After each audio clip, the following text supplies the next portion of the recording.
Testing, testing. Hello. This sounds maybe a little quiet. Do you talk loudly? Yeah. Okay, then we should be fine.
Can you guys hear me okay? Loud enough? Okay. I think I'll go ahead and get started as people are still filing in, just because I want to be respectful of everyone's time, and I'm also a little bit nervous about how many slides I have. So my name's Abe Jacob. I am an internist and pediatrician. I work as a hospitalist here at the university and here at Amplatz. I'm also inpatient medical director and chief medical officer. So today, my grand rounds is talking about where we're at as an institution in terms of our quality and safety agenda, some interesting things we've been doing in the last year in terms of involvement with some national collaboratives, as well as some really remarkable successes we've been seeing in some of our harm metrics, and I think as well as review some of the work we need to do.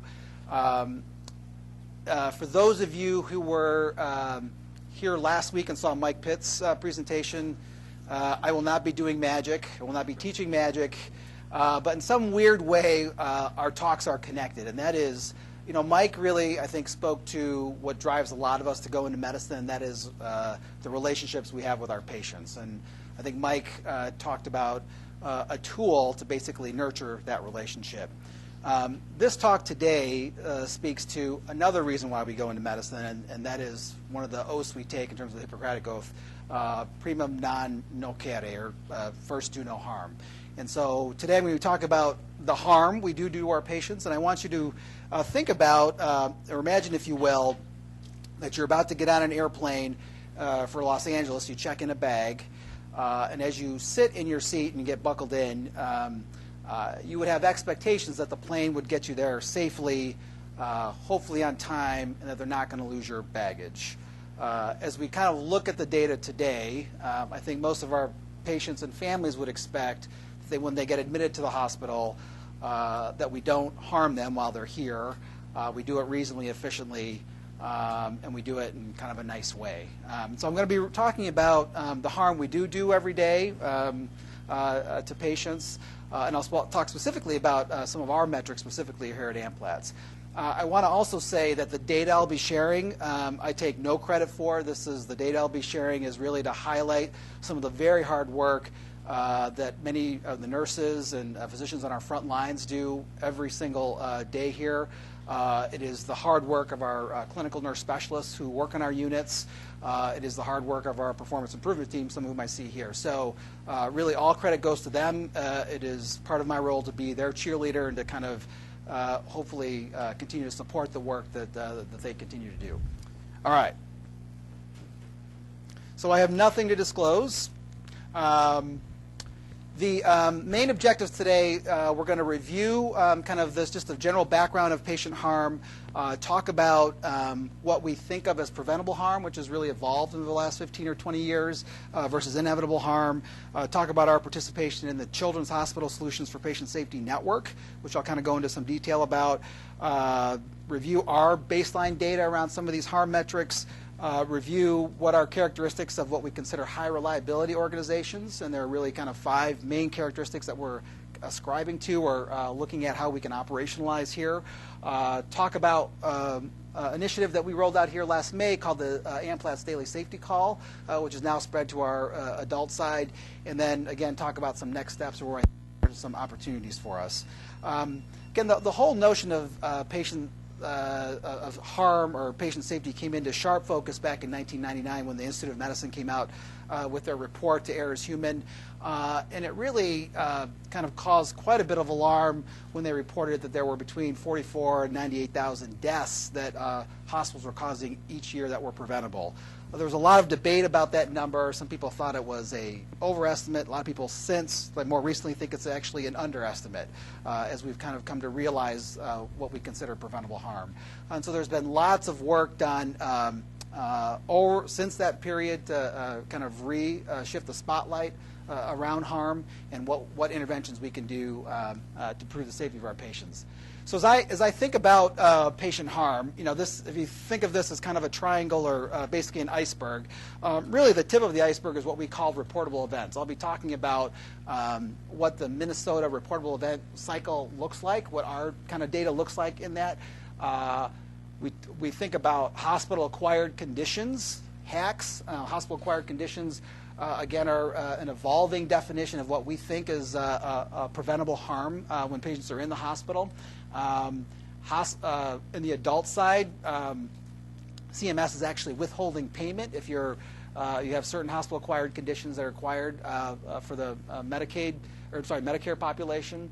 And then at the base of the iceberg, or the underlying all this, are all the harm that we kind of experience every day. And this is delays in care, things like there's a delay in getting a procedure done. That means the infant is held NPO for that much longer. I mean, these are kind of softer harms, but still harm that happens to the patient. This is complications of care condition, or patient experience issues that happen as a result of that. The ineffective care, so we're either repeating studies because we didn't get a good study the first time, or we did the wrong study. And then, of course, our nosocomial infection rate. So because we're not doing appropriate hand washing, we're actually giving MRSA or C. diff or VRE to our patients that we got from the patient next to them. And within kind of this spectrum of harm, the trick has been trying to figure out, well, what actually is preventable? So this has been kind of our area of focus in terms of identifying, defining what is a preventable harm, and then understanding what interventions we can do to prevent it. What is a best practice that can actually reduce preventable harm? So this is, for those of you that are familiar with this is Reason's kind of a Swiss cheese model of a medical error. And the basic idea is that for any system that you're looking at where there might be a potential accident or error, that you should build in basically layers of safety to prevent the error from happening. So if you write for, say out here, the intern writes for morphine and writes for morphine 10 milligrams IV PRN instead of 1.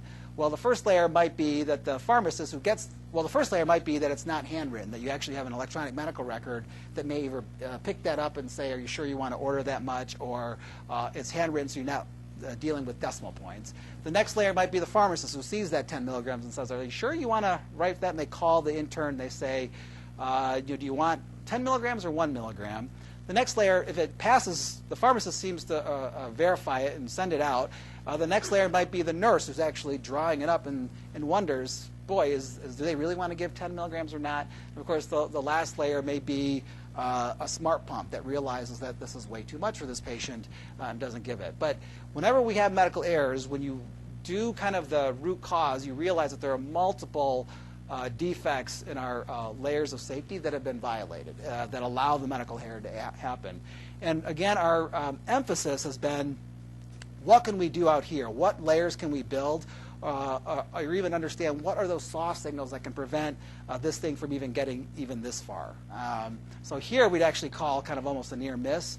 This is what we're really focused on. This is where we think we're going to get the most bang for our buck. So again, some definitions. So the Minnesota Department of Health has this thing called the reportable events. There's a reporting cycle from October to October of every year.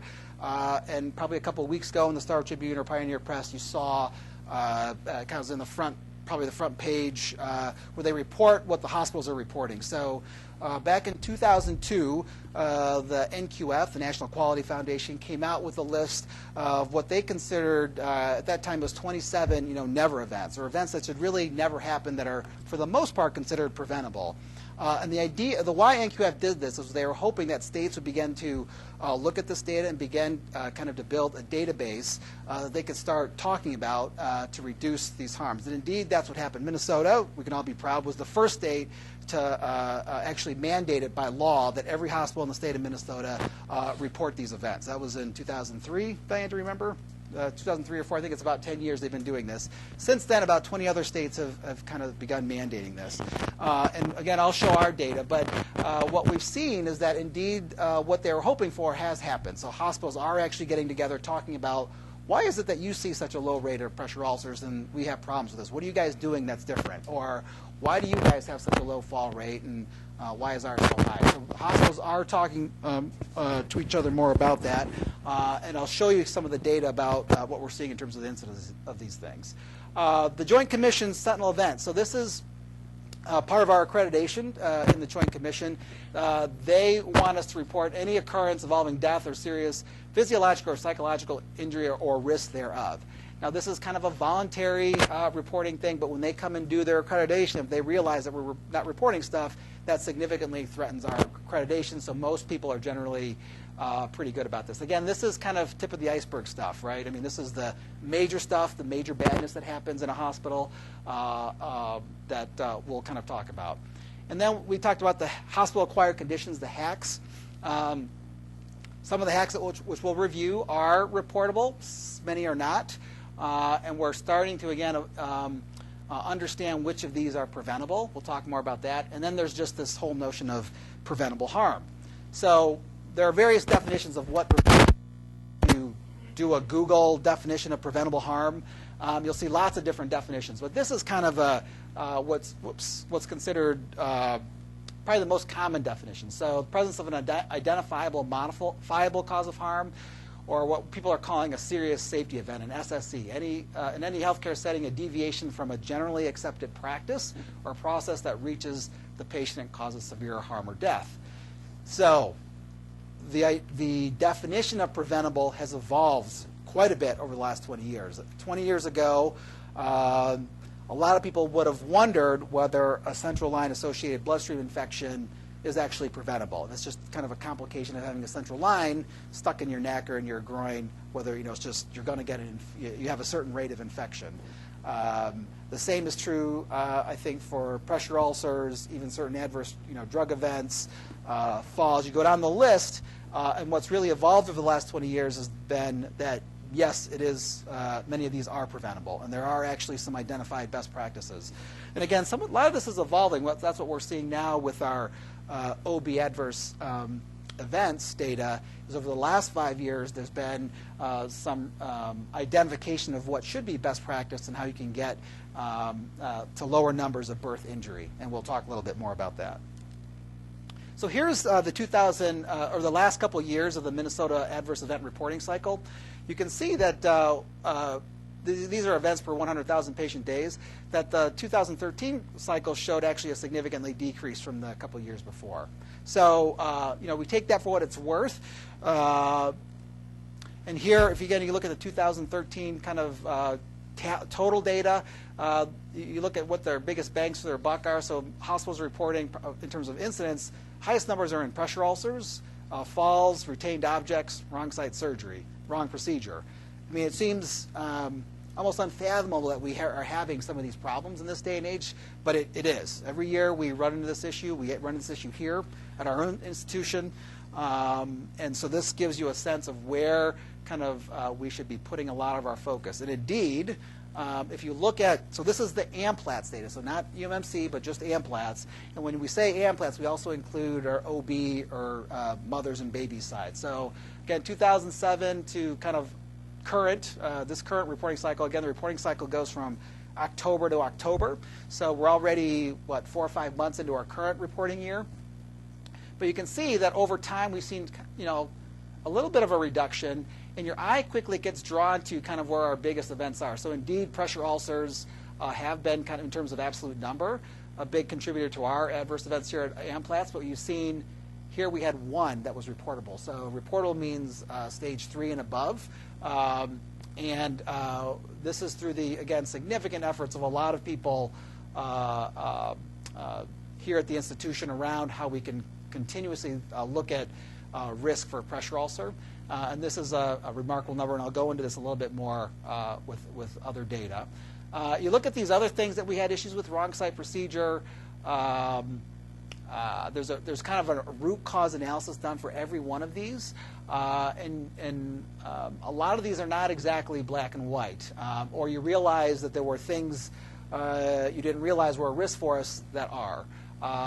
This assault, people always kind of look with alarm at this one. This is basically adolescents trying to have sex or having sex where they're not supposed to. And it happens. I don't know if there's a best practice around that. Where if you have ideas, please let me know. You have an idea? Yeah. Yes. Yeah, all of them are never events as defined by the National Quality Foundation.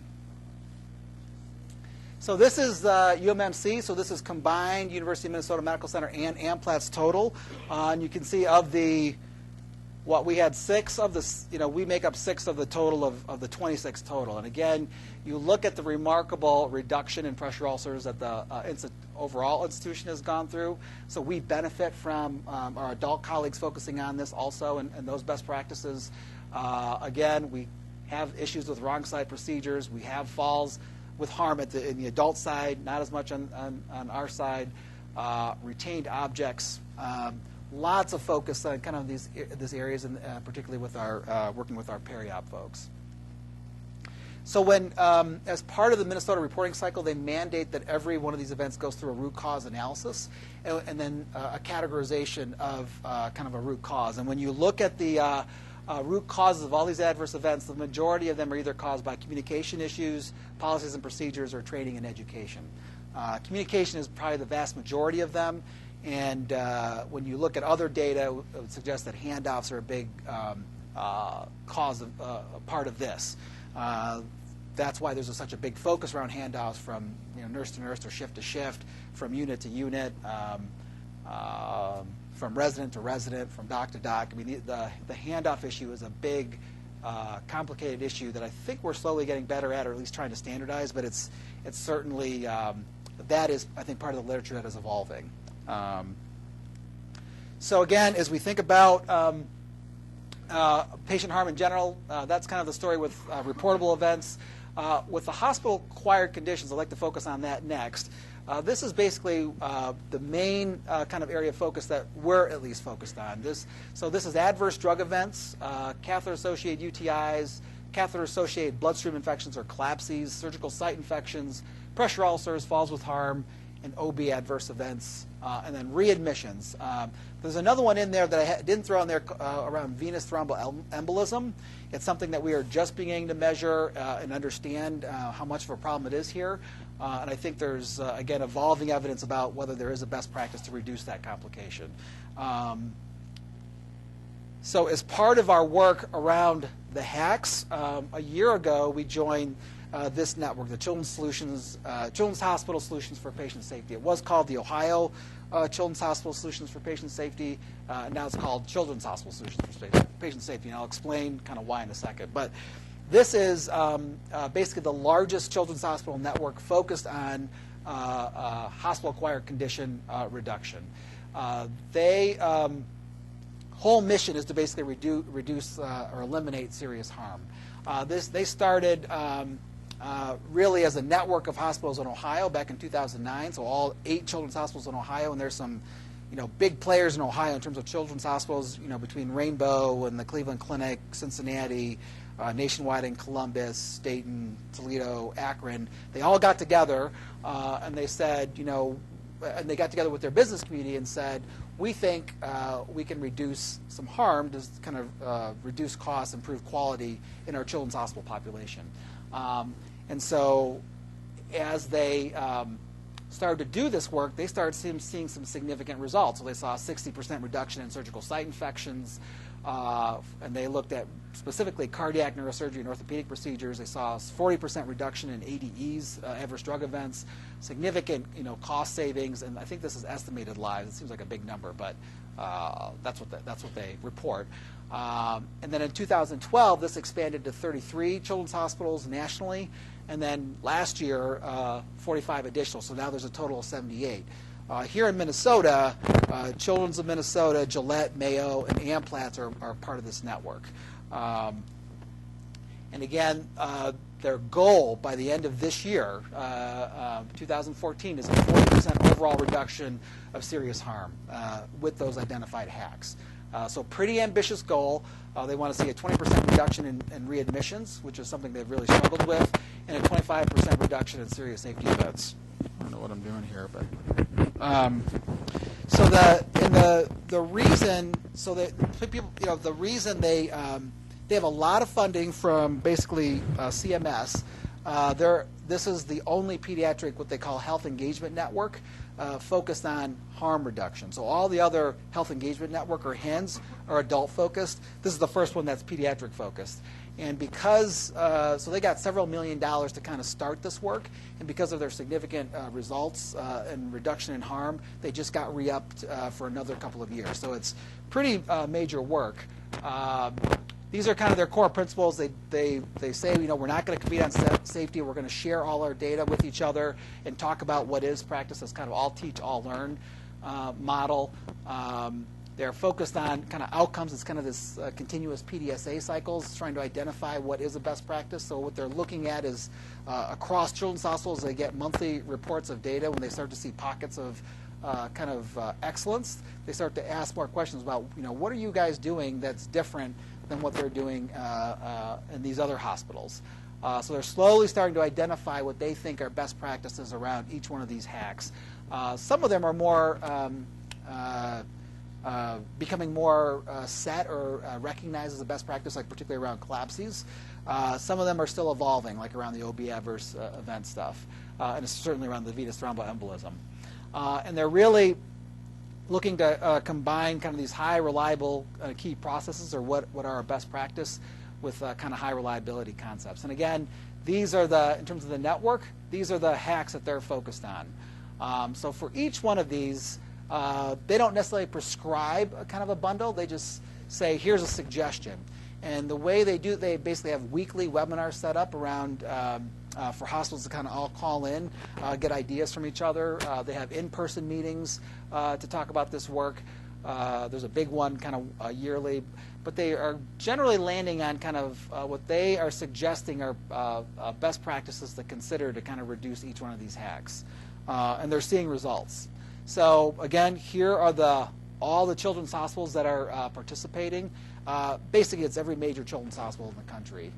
They account for more than 50% of all admissions, pediatric admissions. The only one on this list that's not on there, that's a major one, might be Johns Hopkins, and I'm not sure why they're not part of this network yet, but I would assume that they're going to would join soon. But every other major children's hospital is on here. And again, the one other difference, I think, in their approach compared to other networks I've been on is they not only look at kind of what they recommend as kind of a best practice or a bundle, and then they do kind of monthly reporting. You know, here's how you're doing, here's how the network's doing, so you can kind of get a sense of where you're at compared to the network.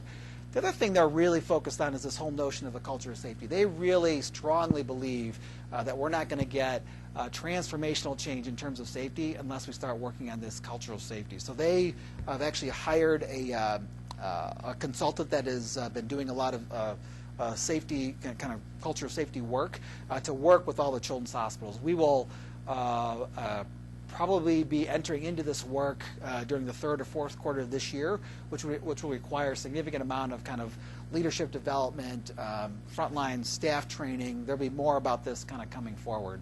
But we're already starting to do some of the practices they would identify as a best practice in terms of our root cause analysis methodology, even our daily kind of safety call they would consider a best practice. So we'll talk more about that.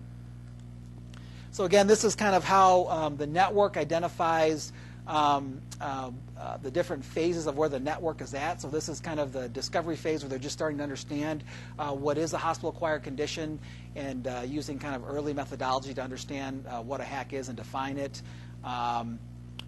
Again, you just kind of progress, and hopefully they're getting to a place where eventually there's an identified best practice, all the hospitals are doing it, it's reducing harm, and they start to spread this to every hospital. We're probably kind of in this phase of, depending on the hack, of the evolution of the network.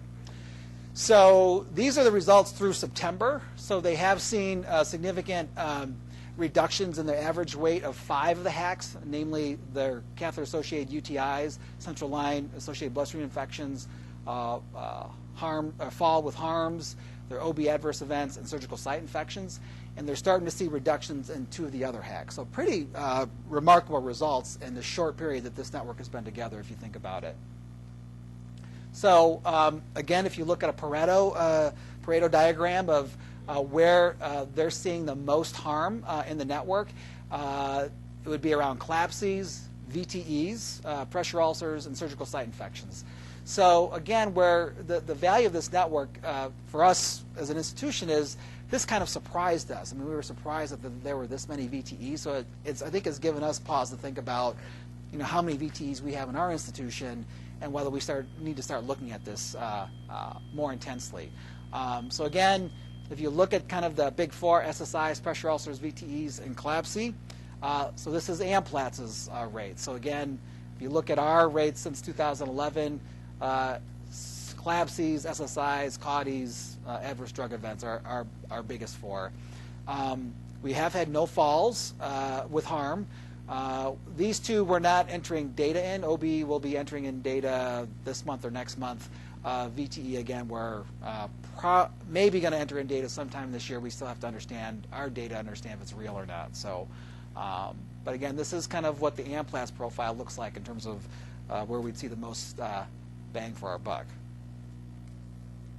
So an example of what the network does, or an approach, and again, this is not something that's new to this place, but this would be the bundle that they would recommend for a central line insertion. So basically, it's a checklist of things. Are you doing this every time you put in a central line? Are you doing these things in terms of maintaining your central line? And so fairly mundane, but important kind of steps to reduce your central line associated bloodstream infection rate. And so, and the question is does doing this or measuring this really make a difference? And so I'd like to kind of review the work here that would suggest that it does. So this is our NICU. Back in 2006, they were sitting at a rate, this is per 1,000 catheter days, around 5 to 6.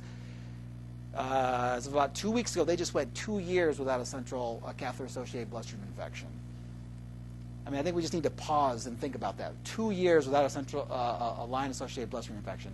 That is remarkable work, and then again, that is because of the almost hourly commitment to these little tasks that make a big difference in reducing this harm. If you go from our NICU to our PI and CVICU, Sandy Hagstrom and Sam Gupta have been leading this effort. Again, remarkable reductions since 2004 in our central line associated bloodstream infection. This black line is kind of the CDC rate, and you can see there's been a reduction nationally. The benchmark has also gone down, but we've even gone down below that benchmark. So again, remarkable results in our NICU and our CV and PICU.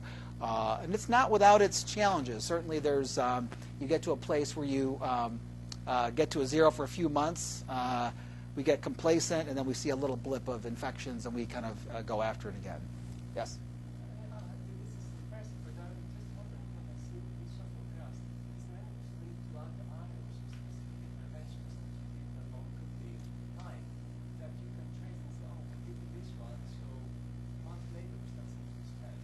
Yes. So this is what our NICU, this is kind of what they started doing to kind of see initial reductions. This, for the PICU, I don't know if you guys have graphed out your intervention, your process measures that have gotten you these results. Sam, who led this effort, would probably speak to that much more. Yeah, so for us, it was mostly implementing. There's two different bundles that got implemented. One in 2006, the other one in about 2008. And it was really, the way the constant bundles, if you take a whole bunch of things that you think work, put them all together, do it all at once. You're not sure which one of the elements of the bundle that's really getting compliance with the bundle. So what we track is that as we got more compliance with the bundle, our rates got better. So I don't know which part of the bundle was it. And there's a couple different things we did throughout.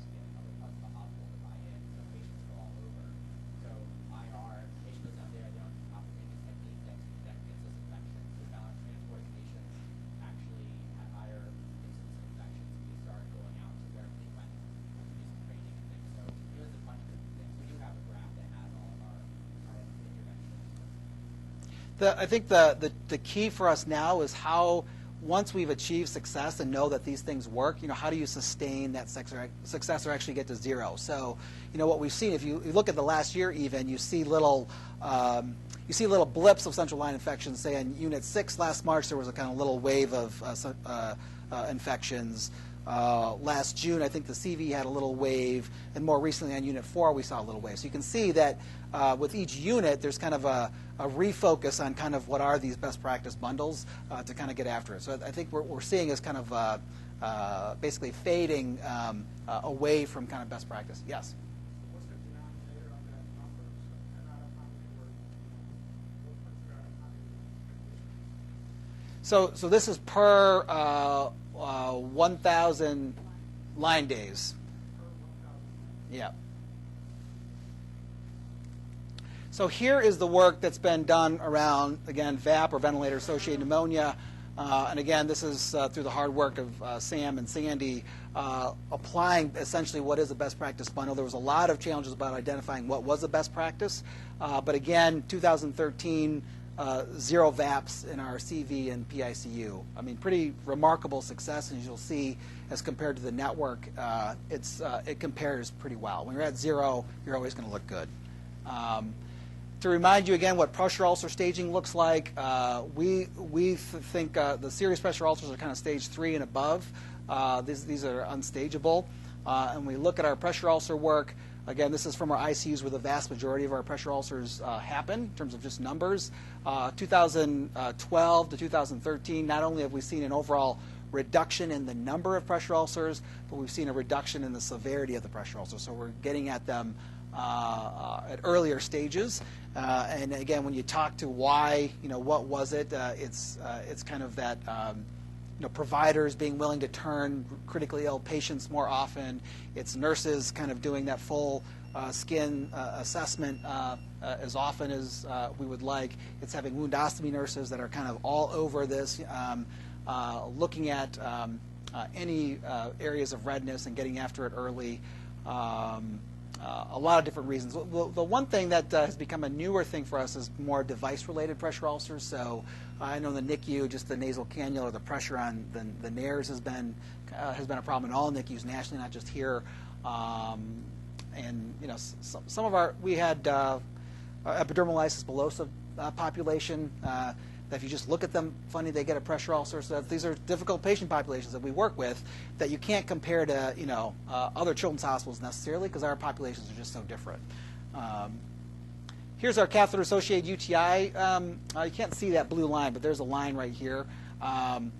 So again, we saw a reduction last year, a little rise again in rate, but this rate is because what we've seen is that they've really done a lot of work in reducing just the number of fully catheter days. So that's the denominator. So once you reduce your denominator, your rate goes up. So these are the absolute number of catheter-associated UTIs in our ICU. So 5 2011, 2 in 2012, and back up to 5 in 2013. If you look at the other units, it's just kind of 1 or 2 in the whole year in our non-ICU units. So the vast majority of our, as you would expect, are in our ICUs. This is our OB Adverse Outcome Index. So this is our Phil Rauch, Becky Gams. Phil Rauch is our lead OB with this, has been really leading some fascinating work across, not only here, but across the whole system around implementing kind of what they consider best practice bundles to reduce the incidence of birth injury. And so they've been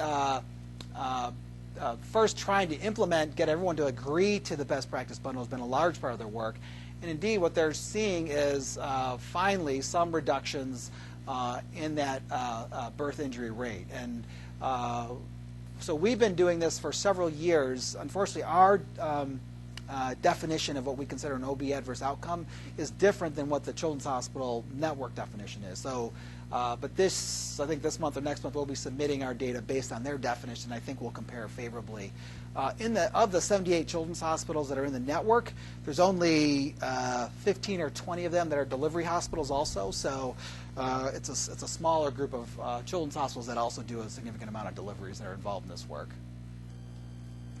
This is something that we've developed this year. So this is what we call or what's evolving into what we consider AMPLAT's preventable harm index. So what we've done is basically listed each one of the hospital-acquired infections here in this column, our adverse drug events, non-ICU cardiac arrest, serious falls, serious safety events, etc. And if it's maroon, it's 0. You can't see that, but the goal is that when by month, the whole column is 0, you know you've kind of succeeded or had a good month. And your eye, again, quickly gets drawn to areas where we have opportunities. And so this is kind of a graph that I'm hoping to share with the front lines, with leadership, to get people to understand where our biggest opportunities for preventable harm are. And so here I think we have some work to do around surgical site infections, and again, continued work around our CLABSI rate, CAUTIs obviously. But if you look at those 3 areas, that's a big thing. Now, this arrest outside of the ICU is a metric that some hospitals have, some don't. We've decided to include it because we think it's been a big, important part of our safety work here over the last couple years. So the development of the rapid response team, more recently the rapid eval process for our direct admissions in the ER. These have been all initiatives to make sure that patients are appropriately being cared for on the floor and shouldn't be in our ICU. And what you'll see, this is kind of our, Sam just sent me this data last year, but if you look back to 2007 we had 9 cardiac arrests outside of our ICU. And over the last 4 or 5 years, it's only been kind of 1 or 2 per year. And when you look at the 1 or 2 per year, they're some of them are completely unpredictable. The ones that we think there may have been some warning signs, we continue to look at that with a lot of rigor to understand what are the next steps we can do to even get down to 0. So this is again a remarkable difference compared to where we used to sit, compared to what our expectations are now around arrests outside the ICU. So as we think about, you see some successes, you see some places for opportunity, but this is where we're trying to get to, which is where we become highly reliable. So how our patients or families get admitted to a hospital and would expect that they're going to basically have no harm and get through their hospitalization only focused on their medical condition and not because of something we've done to them. And this is kind of the general definition of a HRO, or high reliability organization. And this gives you a sense of where healthcare sits in terms of reliability in general. This was done in the 1990s, 1994, I think. And this was a kind of a Six Sigma approach to understanding reliability of healthcare. So here you see basically defects per million observations, and this is the sigma. And here, out at 6 sigma, this is kind of a domestic airline fatality rate. This is anesthesia during surgery, so defects and they actually operate at a pretty rate of reliability. This is the deaths, so the preventable deaths in hospitals on a yearly basis. This is airline baggage handling. So, and then here you can see treatment of low back pain, mammography screening, whether we were giving the medications we're supposed to after an MI. A lot of work to do. Again, this is the mid-1990s. I think this has hopefully shifted more this way.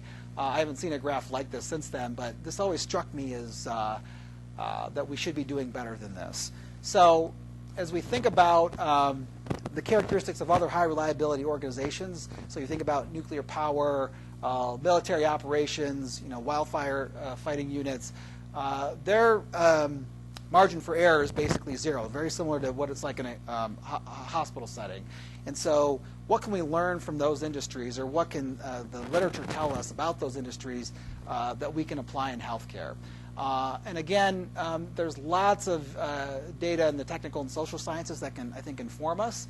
And I think this quote was really poignant, in that reliability does not necessarily mean a complete lack of variation, but it does take mindful variety to ensure stably high performance. So this is taken from a book which I think most people consider a core book in kind of quality and safety. These are two professors at the University of Michigan who looked at high reliability organizations. It wasn't necessarily written for healthcare specifically, but a lot of people in healthcare have read this.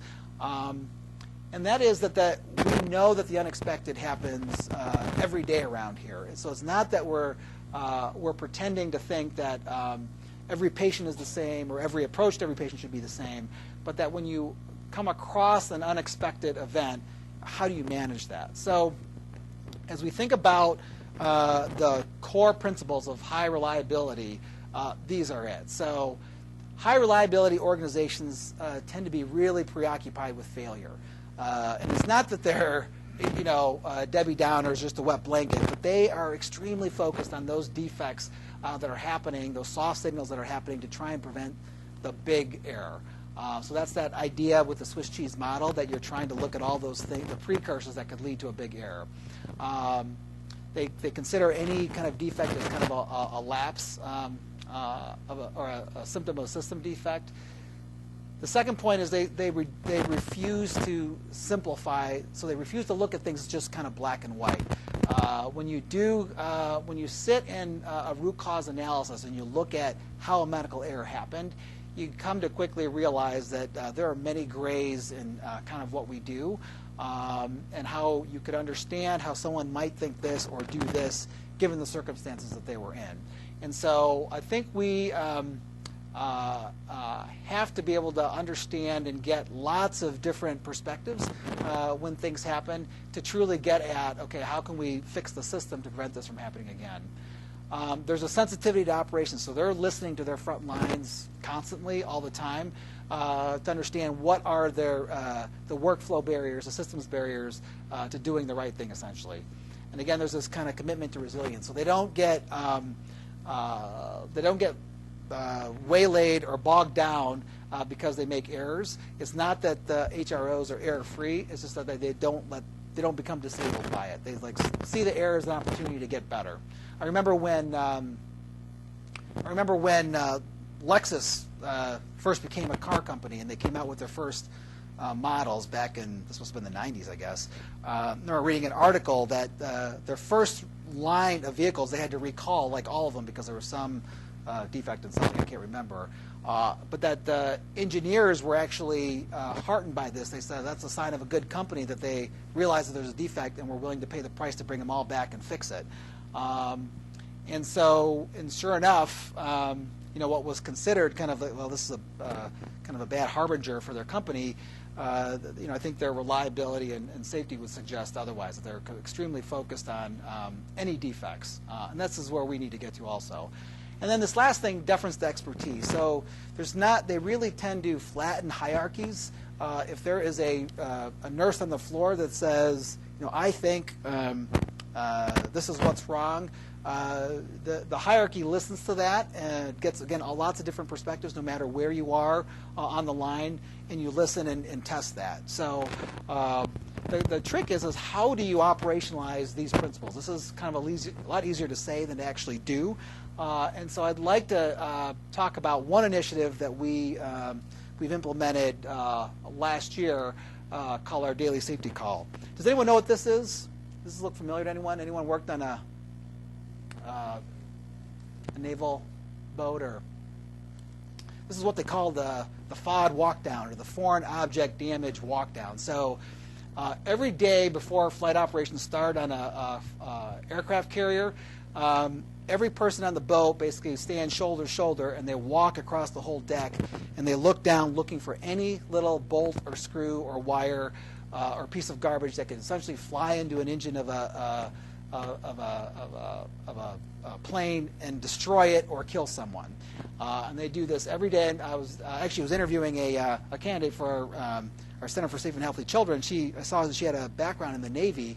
And I asked her about this, and she said, "Oh yeah, every day we did this. 30 minutes, before we started operations, everyone would line up and do this. And so they do this every day. And it seems, again, really mundane, but they actually celebrate people that find things, which is, I think, a place where we need to get to as a system. We need to kind of honor or praise those people that are identifying defects for us and kind of hold them up.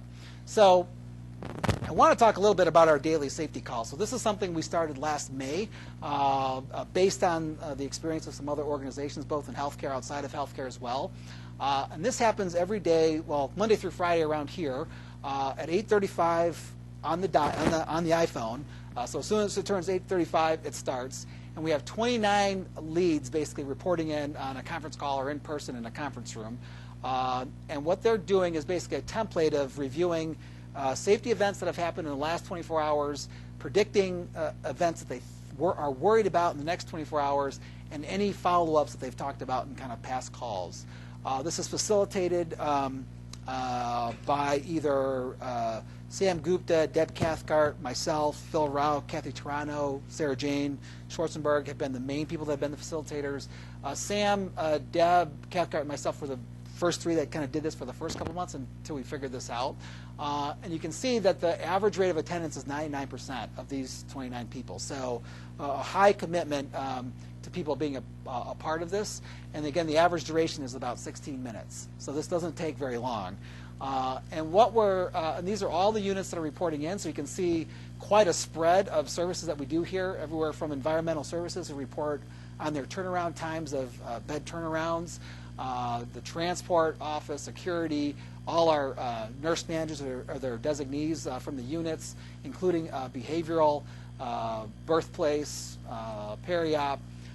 It's giving, they report out on things happening on their units, again, things they're worried about in the last 24 hours, things they're worried about in the coming 24 hours, and any issues that are that they need to follow up on. And we, as facilitators, we kind of, there's a record kept of any follow-ups, and we kind of, keep them on task. There's supposed to be a follow-up on this or that. Is there any follow-up with that? And they'll say, I'll get that tomorrow. And this is, again, some data since the call started. This is the average length. You can see when we first started, we only started with 8 or 9 kind of managers reporting in, and as we got the rate down to around 10 minutes, we'd add 5 or 6 more. Got the rate down, we'd add 5 or 6 more, and now we're kind of at a stable rate of around 29 managers reporting in. This is the call attendance, as I mentioned. And then this has been the collection of kind of the top issues that have been reported on the call. So again, a lot of them are related to pharmacy. These are either mislabeling events. These are concerns about that the nurses report as either the med looks different, or there's an overfill of the med or an underfill of the med, look-alike, sound-alike medications. There's general patient care issues as kind of another broad category, a lot of laboratory issues. The great thing is when these events, when people are reporting on these events, the managers of those units are on the call to kind of address those things right away. Or they say, why don't we take this issue offline, I'll call you in 5 minutes. And that's what we're seeing happening. So this is when we look at our occurrence reporting, so this is our eye care reporting. This is, I think, some pretty impressive data. So we know that high reliability nursing units have the highest levels of incident reporting and the best outcomes. So what you're looking for is actually much higher surveillance of events. And that's, in fact, what we've seen. We've seen, compared to before the call, our incident reporting has gone up, which is what we were hoping for. And some people say, well, that's kind of a bad thing, isn't it? And we're actually like, no, we know these things are, unexpected things are happening every day. We want people to be reporting on these as much as possible. And this is the other remarkable thing. So there's a closure rate every time these incidents are opened. This was our how many days it took to close these before the call compared to now after the call, how many days it takes to close now. So not only have the reporting events gone up, but the rate of closure has gone down. So again, this is kind of what we were hoping for. And again, if you look at the categories of harm, so to the far left is basically less harm, so capacity to lead to error. Error didn't reach the patient. All the way to the right, basically a fatal event. So blue is before, red is after. You're starting to see a little shift, maybe a little bit to the left. Again, we're only kind of 7 or 8 months into this, and we'll have to continue to track this over time. But so far, the trend looks good. And again, this is our kind of severe harm kind of data. So no, again, we're hoping that this is kind of our ultimate outcomes. We want to see a reduction not only of this, but also our HACs, our hospital-acquired conditions, our reportable events, those ultimate outcomes. So as we think about kind of all that data and all that harm, this is where I feel like our next steps are. So again, I think we have room to go in terms of sustaining our success in those hospital-acquired conditions, the CLABSI, the adverse drug events, our surgical site infections. I think we're just starting to put a work group together to understand what is a best practice and are we applying that. Understanding what our process measures are for all those and whether we're being compliant with them.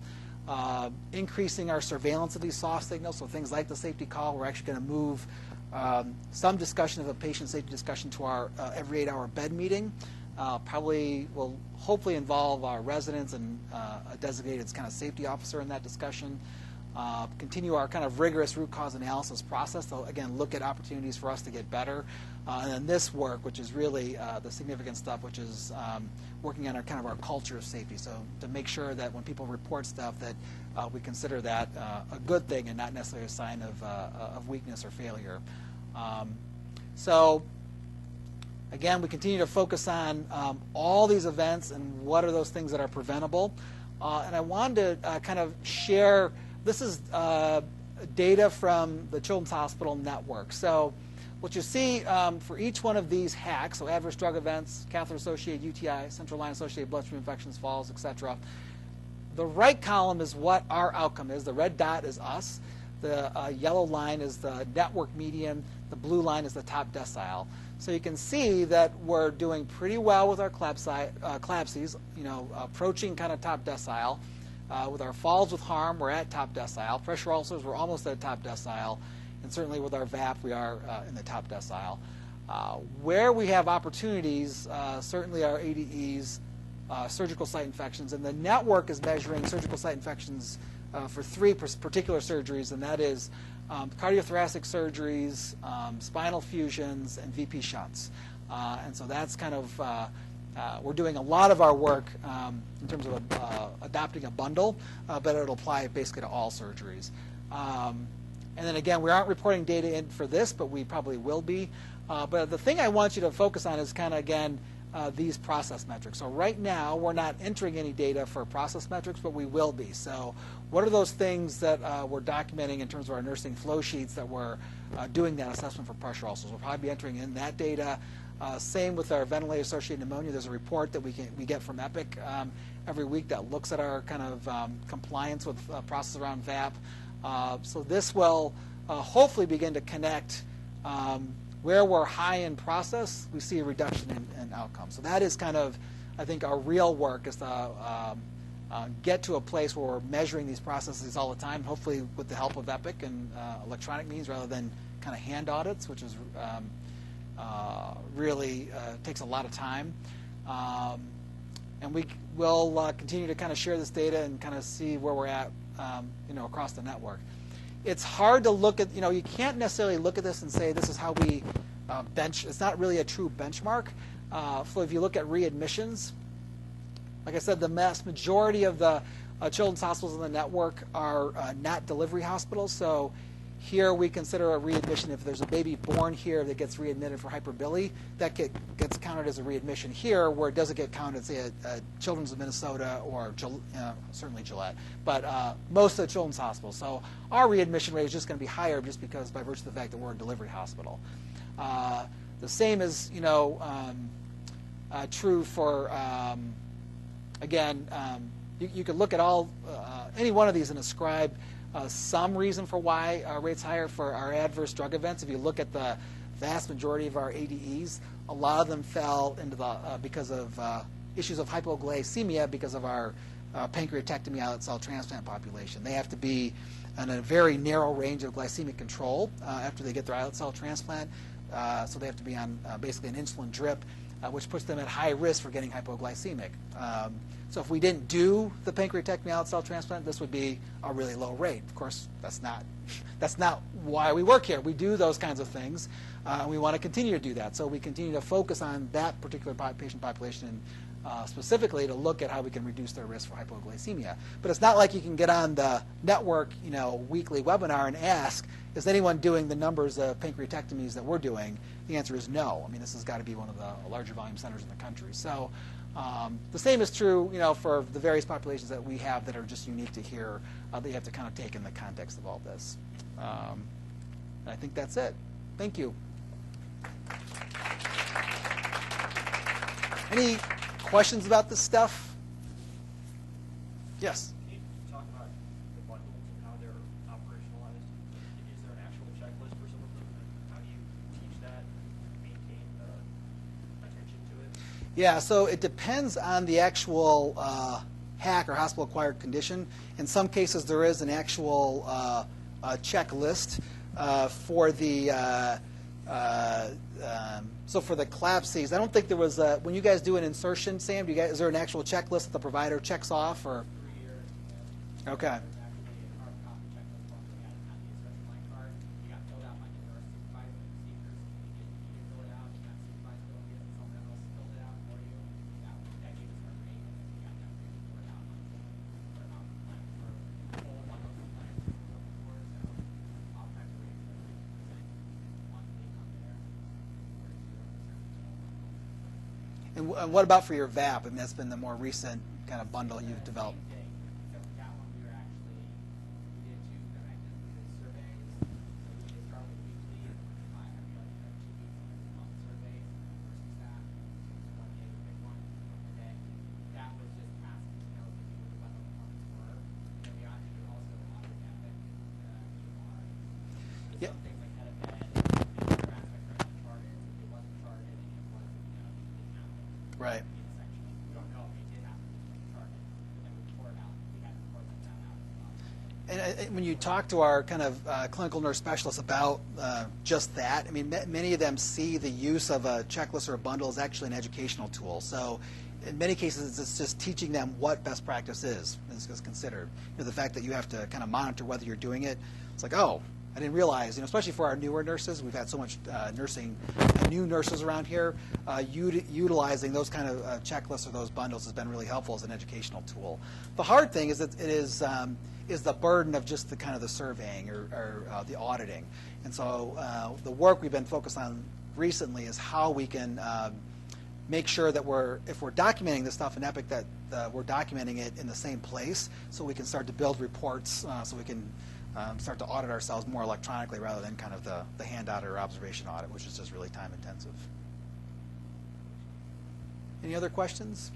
What is the daily safety call going to be 7 days a week for the car? That's a great question. Hopefully this year.